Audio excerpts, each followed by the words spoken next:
Hi everyone, kumusta po kayong lahat? Magandang araw sa inyo, magandang umaga, magandang tanghali, magandang gabi, kung saan mang parte kayo ng mundo ngayon. So siguro naman napanood nyo na yung interview ni Jessica Soho kay Mayor Benjamin Magalong. Si Mayor Benjamin Magalong ang mayor ng Baguio City. So kumbaga ang ginawa ko, pinanood ko yung interview ni Jessica sa kanya, ganon din yung interview ni Karen Davila at ni Lucy Cruz Valdez.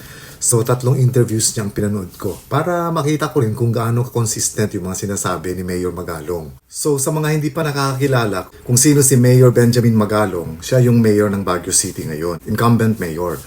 Pero bago nito, noong nagsimula siya bilang police director, regional director ng Cordillera Police. And then after that, naging director siya ng CIDG. And then, nagiging director ng Directorate for Investigation and Detective Management. And then, ang pinakahuling pwesto niya sa gobyerno dati ay bilang Deputy Chief of Operations ng PNP. So, ito yung background ni Mayor Magalong. Pero, ayon nga sa kanya, dun sa kanyang interview, sinasabi nga niya na since 2019, kumbaga parang naging crusade niya na itong tungkol sa korupsyon na nakikita niya magmula pa noon nung nasa gobyerno siya at mas lalo niya ito napatunayan nung naging mayor siya. So, ilan nga sa mga sinasabi niyang katiwalian o korupsyon na nangyayari ay grabe. Kumbaga talagang nakakagalit kung napanood ninyo yung interview niya. Ayon nga sa kanya, ilan lang, hindi lang basta-basta yung mga ninanakaw sa atin. Ng mismong mga sinasabing mambabatas / contractor / supplier ng mga government projects. Kumbaga, sabi kasi niya, parang ang nangyayari, ilan daw sa mga mambabatas, sila rin yung mismong mga contractors at sila rin mismo yung mga suppliers. Kumbaga, kumukuha lang sila ng parang third party na kung saan kunwari gagawin nilang contractor ito o gagawin itong kunwaring supplier, pero ang totoo nun, sila yung nasa likod nito. So binibigyan lang din nila ng konting porsyento siguro itong mga sinasabi nilang pinapakilalang mga contractors para pag nagkaroon na ng bidding, hindi mahahalata na sila talaga yung tunay na may-ari. So ilan sa mga sinasabi ni Mayor Magalong na talagang nakakakilabot na pangungurakot ay halimbawa yung sinasabi niyang cat's eye. Itong sinasabing cat's eyes na ito yung mga nakikita natin mga reflectors usually sa gitna ng kalsada, yung mga parang bakal na square shape na talagang pag tinamaan ng ilaw sa gabi ay nagre-reflect. Kumbaga, ito yung mga reflector sa kalsada. So ayon nga kay Mayor Magalong, ang mga presyo daw nito dati ay nasa 1,350 lang ang bawat isa. Pero ang dinideclare sa mga bidding ng mga contractors ay umaabot sa more than 11,000 ang isa. Grabe. So, ibig sabihin, sa 100 pieces nito, meron silang 1 million na kickback, na kupit. Napakalaking pandaraya at panloloko ang ginagawa nila. So, kasi syempre, hindi lang ito isang kalsada ang nilalagyan nito. Halimbawa, buong Cordillera, buong Baguio, ilan ito lahat-lahat. Umaabot ito ng bilyon-bilyong halaga ang nakukupit nila. Dinadaya nila yung presyo. Ganon din daw halimbawa yung sinasabing yellow barriers, yung nakikita natin mga dilaw na nakaharang sa kalsada, especially kung may mga construction, may mga barriers na yellow ang kulay. Ito yung tinatawag na yellow barriers. So usually daw, mga presyo nito ay mga nasa 20,000 lang.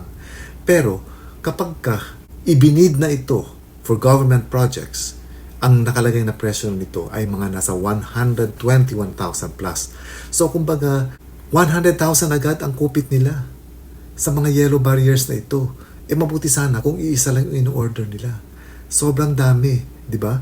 So, ganun kalaki yung kupit talaga dito pala na ginagawa nitong mga ilang mambabatas na nagkukunwaring mambabatas pero actually sila rin yung mga contractors at mga suppliers ng mga sinusupply nila para sa kanilang mga government projects. So aside dito, ganun din daw yung sa sinasabing rock netting. Ito yung mga nets na nilalagay sa gilid ng kalsada para tigsalo ng mga bato kung halimbawa nagkakaroon ng landslide or ng malakas na ulan.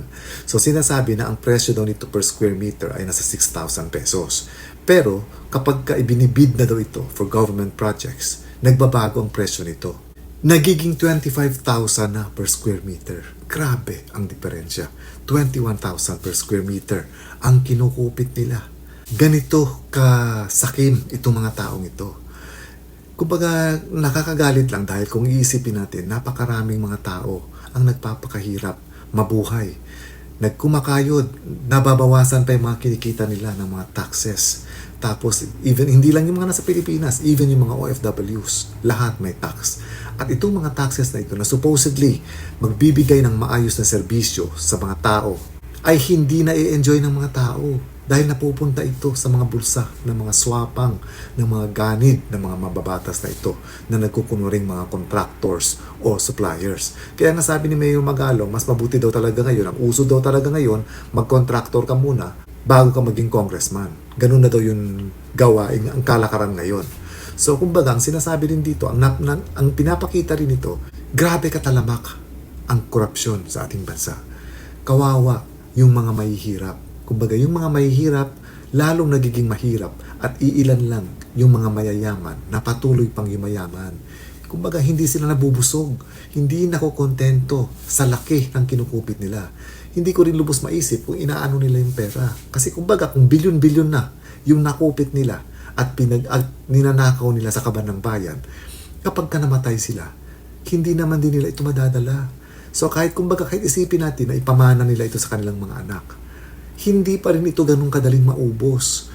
Pero hindi ba nila naiisip, hindi ba sila nakukonsensya na napakaraming tao ang nagugutom, ang hirap na hirap magbayad ng kanilang mga pang-araw-araw na gastusin, kumakayod, di ba?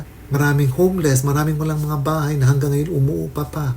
Sana itong mga perang ito, itong mga taxes na talagang binabayaran ng mga tao mula sa kanilang mga pinagkakakitaan, sana mapunta man lang sa basic services na kinakailangan ng mga tao sa Pilipinas, katulad ng sa education, katulad ng sa health, katulad sa mga retirement benefits. Dapat sa mga ganito napupunta ito, pero hindi, napupunta ito sa iilang bulsa ng mga swapang ng mga tao na ito. Kumbaga, hindi sila talagang hindi mo na masasabi kung tao pa sila kasi parang wala na silang mga konsensya talaga. So kumbaga, sa pondong ibinibigay ng gobyerno sa bawat project, 60% nito kinukurakot. So 40% na lang ang natitira para gawin yung mga proyektong ito. So dahil kulang na nga sa budget, ang nangyayari, nagiging substandard, hindi na quality yung mga materyales, yung mga paggawa, yung labor, kahit pa yung labor, yung paggawa ng mga proyekto, hindi na quality. Kumbaga, substandard na siya. At dahil nga dito, nagiging marupok ang mga ito, katulad ng mga kalsada, ng mga dams, ng mga bridges, mga tulay. Talagang konting baha lang, konting lakas ng ulan lang, konting erosion lang, natutumba na ang mga ito dahil substandard. Ninakaw ang mga talagang dapat na mga materyales nito na matitibay at pinalitan ng mga mumurahing mga materyales dahil yun na lang ang kaya ng budget dahil ang sobra sa kalahating budget ay ibinulsa na. Ngayon, ang nakapagtataka rin dito, yung DPWH head na si Bonoan, sinasabi rin niya na mananagot itong mga gumagawa ng mga ganitong pangungurakot sa gobyerno. Pero ang tanong ko ngayon, ilang taon na siya nakaupo? Ni isa wala siyang nasita at wala siyang natanggal. Kumbaga, hanggang ngayon, patuloy pa rin naninilbihan bilang mga contractors at mga suppliers itong the same people na nagnanakaw sa kaban ng bayan. Hindi ko rin naman sinasabi dito na masama ang maging mayaman o talagang kung gusto mong yumaman, walang masama doon kung yun talaga yung gusto mong gawin sa buhay mo. Walang masama, walang makakapigil sa iyo. Pero siguraduhin natin na yumayaman tayo dahil sa ating sariling pagsisikap na hindi tayo nangurakot, wala tayong tinatapakang tao, walang masama maging mayaman. Kumbaga, nasa diskarte mo rin yun kung yayaman ka. So kung yumaman ka nga sa malinis na paraan, saludo ako sa iyo. Pero yung mga yumayaman dahil sa kanilang pangungurakot, sa kanilang pambubulsa ng mga perang pinaghirapan ng ibang tao, maling-mali yun. Kumbaga, napakasama ng mga taong ito. Kulang ang salitang karma para sa kanila. Sabi nga ni Mayor Magalong, nangyayari daw ito kasi man is an insatiable being. Kumbaga, walang kabusugan. Walang kabusugan pagdating sa pera. Sarap na sarap sila sa pera. Oo nga naman, lahat naman tayo talaga nangangailangan ng pera. Kumbaga, masarap talaga pag may pera ka, di ba? Hindi natin i-deny yan. Pero, yung perang nakuha mo sa malinis na paraan. Hindi yung perang ini-enjoy mo, fino-flaunt mo, pinagyayabang mo. Pero, galing yun sa dugo at pawis ng ibang tao. Lalong-lalo na yung mga magsasaka natin. Maraming magsasaka natin ang naghihirap. Lalong-lalo na yung mga walang mga farm-to-market roads. Yung mga estudyante natin na halos buwis buhay, na tumatawid sa mga ilog, sa mga bridges na sira, para lang makarating sa kanilang mga paaralan. Yung mga may sakit, na halos mamatay na lang sa bahay nila dahil hindi nila kayang magbayad sa ospital. Itong mga taong ito ang nangangailangan ng tulong. Pero yung mga serbisyo na para sa kanila, hindi na ipapatupad ng gobyerno natin dahil sinasabi nga ng gobyerno natin, walang pondo. Paano? Kasi yung mga pondo napupunta sa mga maling proyekto na napupunta rin sa mga bulsa ng mga swapang ng mga taong ito. At ang masakit nito, sinasabi nga ni Mayor Magalong, karamihan ito ay mismong mga mambabatas. Kumbaga, sila rin yung contractor, sabi ko nga kanina, sila rin yung suppliers. So sa kanila lang umiikot yung pera. Ganon kagrabe ang nangyayari ngayon sa Pilipinas. Nakakaawa. So parang nakaka-discourage na rin na kumbaga parang, oo, sabihin nga nila na may pag-asa pa naman, mahuhuli din ang mga yan sa bandang huli. Pero kailan? Kailan? Ang dami na masyadong nagdurusa ngayon dahil sa kahirapan. Pero wala pa rin solusyon na nakikita. Hanggat may korupsyon kasi, hindi talaga aasenso ang buhay ng mga tao. Tama nga yung sinabi ni Jessica Soho sa kanyang palabas na hindi baha ang magpapalubog sa Pilipinas kung hindi kasakiman. Tamang-tama yun. Angkop na angkop yung mga sinabi niyang ito.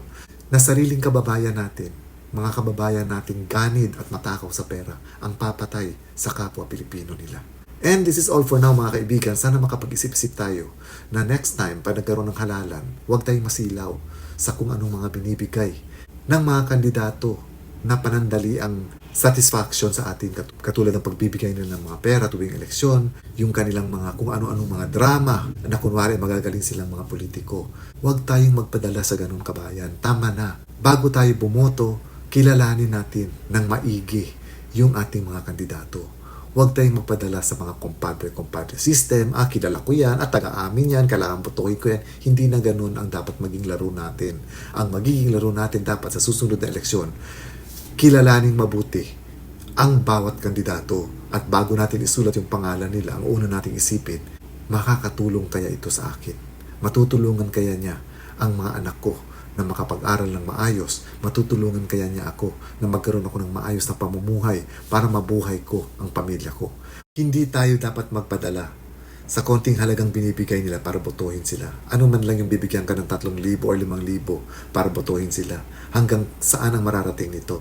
1 linggo lang ubos na. Pero yung boto mo, ilang taon mo siyang pagtsatsagaan bilang opisyal na binoto mo. Mahirap maging positive pa rin tayo kung ganito yung mga naririnig natin na merong mga naglalabas ng mga baho ng mga tao na sa gobyerno na talagang grabe talaga ang ginagawa nilang pangungupit para ilubog palalo ang mga Pilipino. But anyway, alam natin hindi natutulog ang Diyos. Darating ang araw, hindi man ngayon, pero darating ang araw na pagbabayaran din nila ito, na magkakaroon din ng hustisya sa mga kabulastugang ginagawa nila. And this is all for now mga kaibigan. I hope kapag pinapanood ninyo itong interview ni Benjamin Magalong, ni Mayor Benjamin Magalong, hindi sana tumaas ang inyong mga blood pressure dahil talaga nakakagalit kapag nalaman mo kung gaano tayo ninanakawan ng mga taong nasa gobyerno. Ingat po kayo lagi. Have a pleasant Thursday everyone and God bless.